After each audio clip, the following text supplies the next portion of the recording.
decisions that the country share. Bring something on. My experience with Aptitude has been more than that of a coaching center. Unlike others, Aptitude and the teachers here are focused on actually getting the concepts right in your head than helping you get those 2 marks in an exam, which I think some people may shy away from, thinking that their main short-term aim is to crack an entrance test. But I know this is going to stay with me for years to come.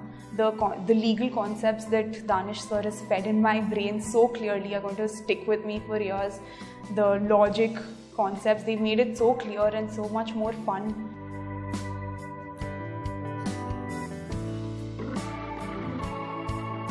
The main thing that Aptitude has done is put in the whole rigor in those final 2 months before the exam, which I think has helped greatly. That whole environment and the whole culture of teaching here has been amazing and splendid, and I've had the experience of some other coaching centers as well, and it's very different from that place, and that's what Aptitude has been for me.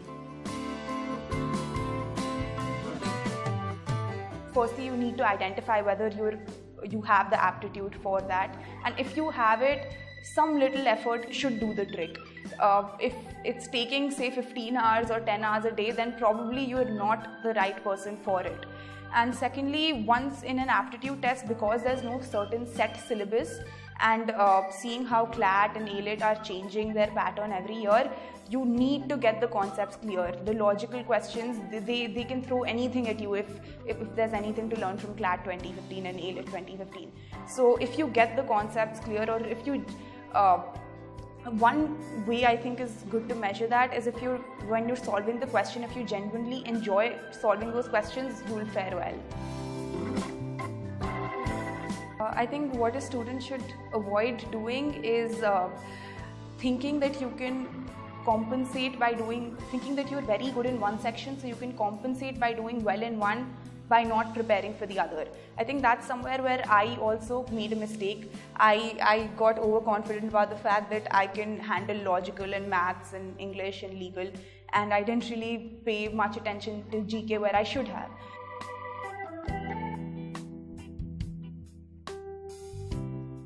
I think I'd say it's very it's eclectic, it's inspired from so many sources.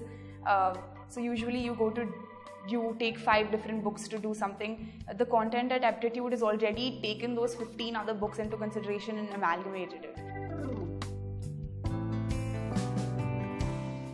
Right, so I think firstly it depends a lot on what you want to pursue. I'm going to talk about CLAT. It's essentially an aptitude test, so you have to understand that if you have an aptitude for it, and if you put in a little effort, you will fare fine.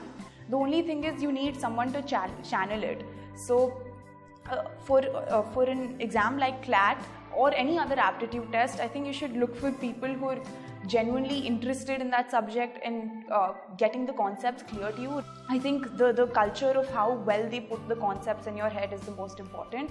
And secondly, make sure that you have peers who are competitive enough with whom you can keep tallying how you're faring in your coaching.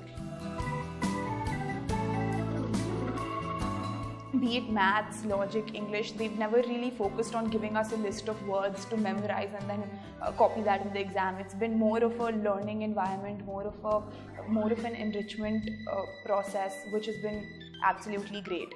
The teachers here will take the extra pain to individually identify where you lag, where you're good at, whether you need those extra 10 hours into GK or you need some extra time into some maths doubt. They'll keep track of every student's individual progress, which has been very helpful to me.